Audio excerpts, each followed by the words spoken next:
Hello YouTube, this is Rachel's, and today is a preview of a GFX pack, which I'm going to be giving out when I reach 400 subscribers. Right now I have 398 and I need 2 more, so please subscribe if you're watching this right now. So yeah, let's open it up. And first thing we see is 3D shape renders. These are basically made in Cinema 4D and they're rendered, and they're also PNG format, which means that the background is transparent, so there's only the shape. So these are pretty useful. I always use them in my backgrounds. Another cool one is this. So yeah, you get the point. Another one, 400 sub YouTube background. This is the one where I made a speed art and everybody requested it. Everybody wanted me to give it out, so yeah, I'm giving it out in this GFX package when I reach 400 subscribers. Okay, so this is preview. Pretty nice, pretty artistic, at the same time simple, and professional. So I think it's pretty good. There goes your text. Yeah, I made this as a background, as a whole thing that you can't change because there's my name there. You can obviously color over that, but still I want people to know that it's made by me. Okay, so there's a PSD template, Photoshop. There's some gradients. We'll need to open up Photoshop for this.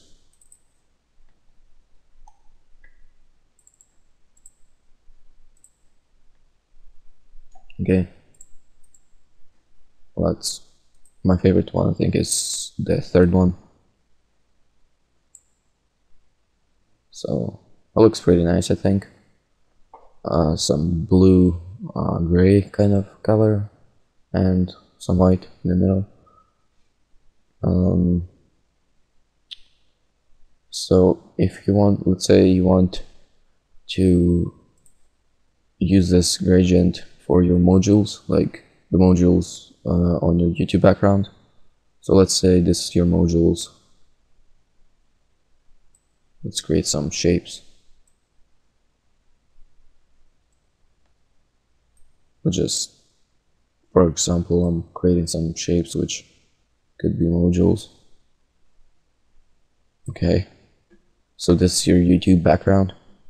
So let's say you want these to look exactly the same way as this gradient. So you simply go on layer 1, which is the gradient, double click on it, gradient overlay, make default, and in case there's color, also color overlay, you also make default, but there's no color overlay for this one, so I won't do it. So now click on every shape, every module you have, unless they're all one layer, but in case they're not, in this case they're not, and check gradient, and that's it. And you get like whatever. That doesn't look good obviously, but there's some better gradients that will fit to be a module. This is more like a background kind of gradient.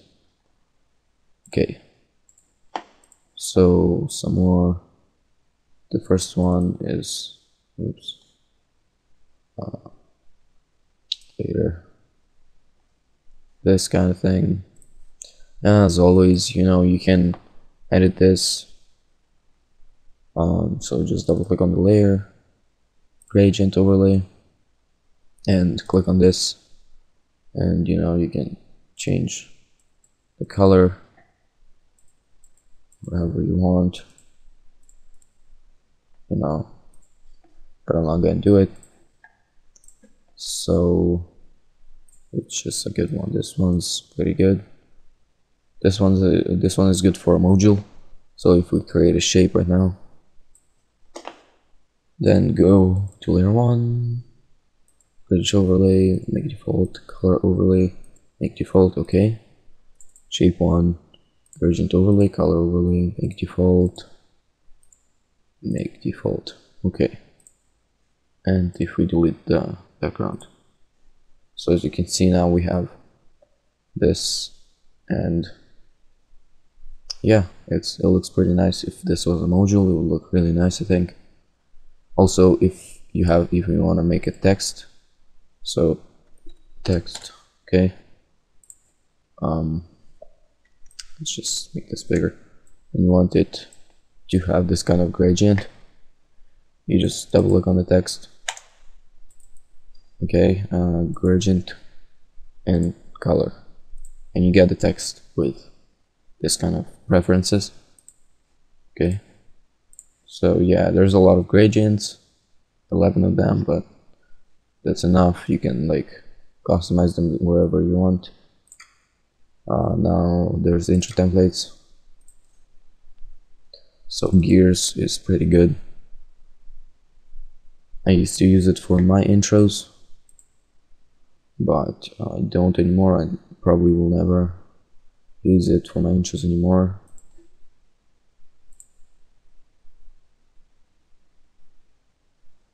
Yeah, you get the point. It's just metal and blah blah. Next one is the intro I made for Toxic Gaming, or whatever they're called. Basically just a little star with a circle and text.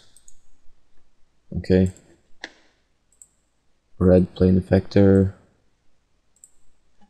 I use this in my previous videos as an intro. And if we render this, let's see what it looks like. As you can see, it looks pretty nice. You got a lot of colors actually to choose from. Okay, now template 5. Basically text and spheres falling down. Looks very nice when you render this, but I'm not gonna do it. It takes quite long to render. Okay, now, and then epic text, which I created.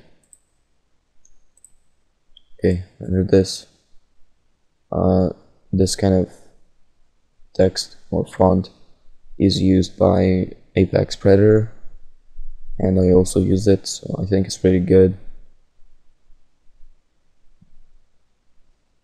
Okay, looks pretty nice. Yeah, that's pretty much it for the intro templates. Now there's optical flares, and these are stationary, so you can use them in pictures. So okay, if we open up Photoshop,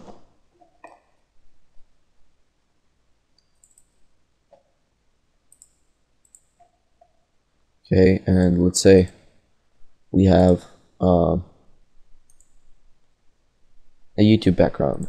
So we have a YouTube background, and let's just drag this in. Okay, and you want to use an optical flare in this. So let's say you like this one, let's just put this one in. Okay, it's just gonna format itself to the background. Hit enter, and then select the erase tool and click on it, and it's gonna format to again to normal.